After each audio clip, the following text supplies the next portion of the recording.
My drunk uncle proposed to me on my wedding day in an attempt to stop me from marrying my fiancée. Turns out he was right about her all along. On my wedding day, as my fiancée and I were exchanging vows, my very drunk uncle stood up and yelled, "I object!"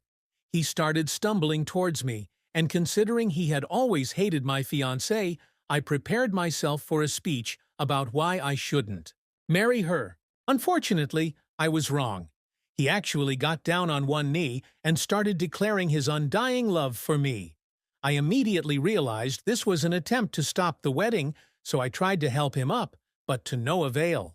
Eventually, several people surrounded him, and he had to be lifted by all fours and carried out like a living battering ram. The rest of the wedding was strange. My new wife and I tried our best to cheer everyone up, but considering what they had just seen, it was no surprise that people went home early. In the weeks and months that followed, my wife Sarah and I tried to cope with the fiasco of the wedding day, but something was wrong. Sarah became increasingly distant. I thought that a trip to our favorite golf spot would help lift the spirits and bring us back together. Sarah and I loved spending weekends there. We were both terrible at miniature golf and often made fun of each other for our terrible shots, but we loved the atmosphere of the golf club.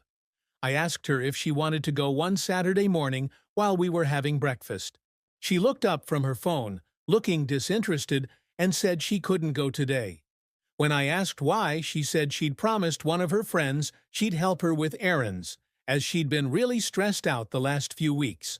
This seemed odd, as her friend had just returned from vacation, and she'd seemed pretty relaxed the last time we'd seen her. She said she always had something on her mind, and that was true. Her friend was a busy woman, and whenever we saw her, she was on the move.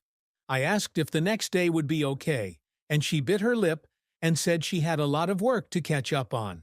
I let it go and told her it was okay, and we would find another day to go, but I couldn't help but feel like she wasn't telling me everything.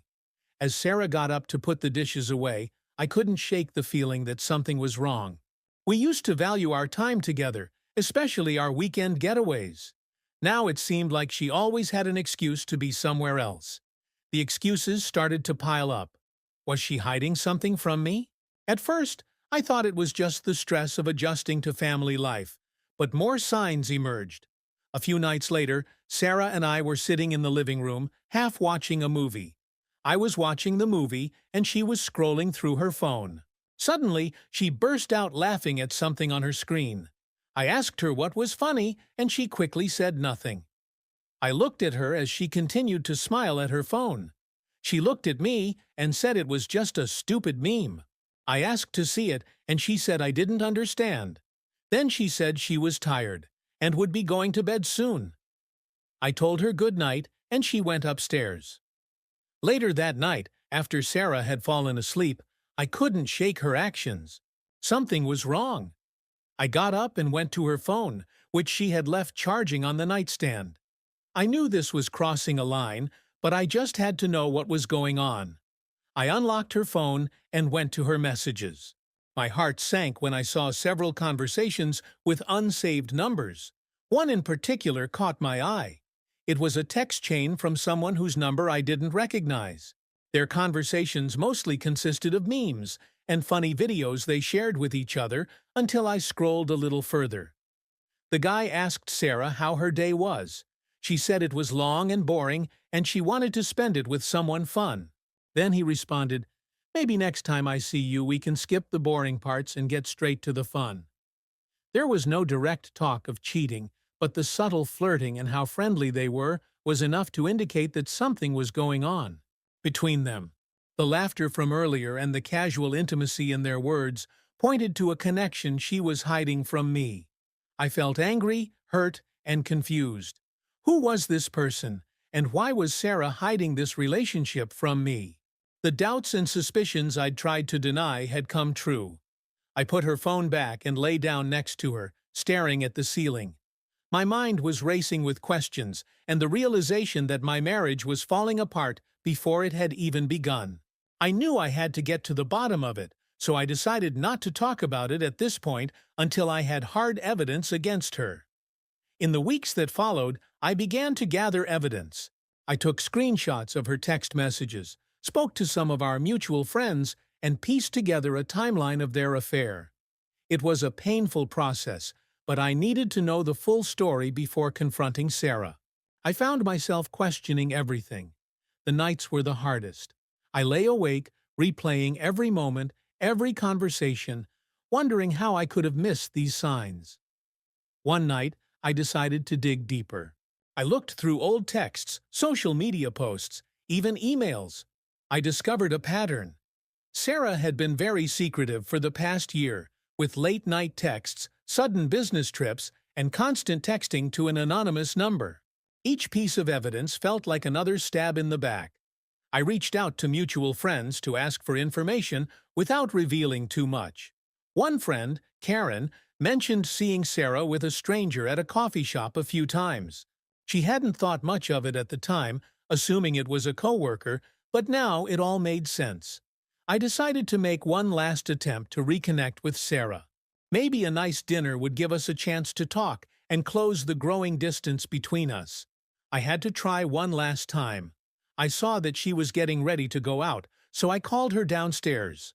I asked her if she wanted to try this new Italian place downtown for dinner tonight. Sarah had always loved pasta, and I had heard great things about the restaurant.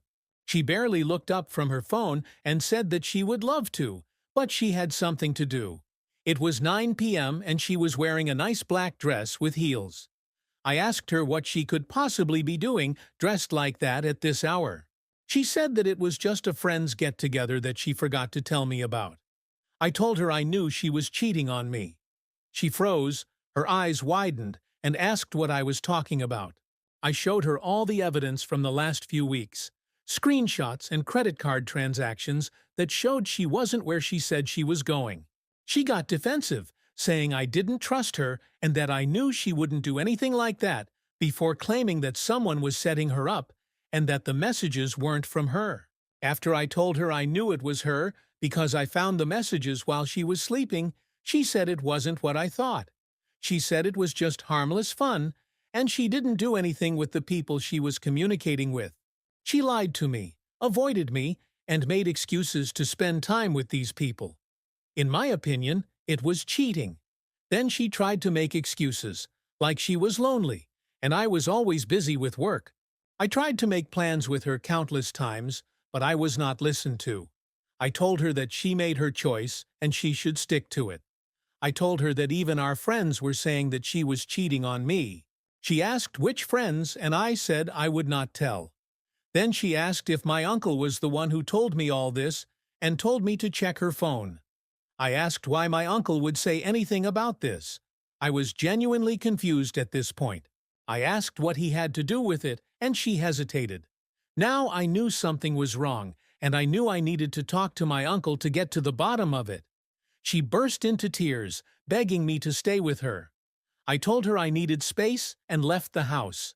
I needed answers, so I contacted my uncle. We met at a quiet cafe the next day, and he looked exhausted. I asked him about what Sarah had told me. He immediately said he was sorry and that he should have told me sooner. He knew Sarah had cheated on me before we got married, and that was why he had tried to break it off, before I said yes. I asked him why he had let me go through with this decision if he knew she had cheated on me before we got married, and he said it was hard. She had been blackmailing him the whole time and threatening him if he told me.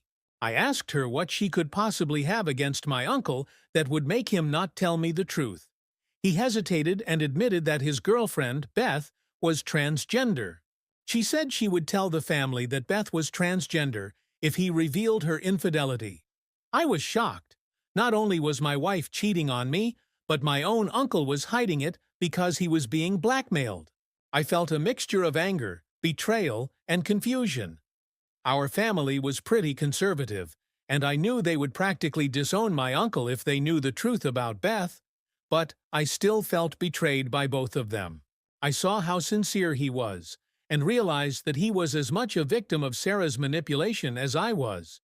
It didn't erase the pain, but it helped me understand the impossible situation he found himself in. In the weeks that followed, I focused on healing. Filing for divorce had been a difficult decision, but it was the only way to move forward, and I finally decided it was time to take the next step. I met with a lawyer, prepared the divorce papers, and prepared myself for what was to come. One evening, after Sarah came home from work, I asked her to sit down. She must have sensed something was wrong because she looked nervous. I told her I couldn't do this anymore and handed her the papers. Her face went white as she stared at the papers in my hand. She begged me to work this out with her. She promised she would cut off all contact with them. I shook my head and told her it wasn't just about the cheating partners, it was about the lies and manipulation. She had blackmailed my uncle and used his relationship against him to cover up her own misdeeds. She was sobbing and trying to grab my hand, but I pulled away.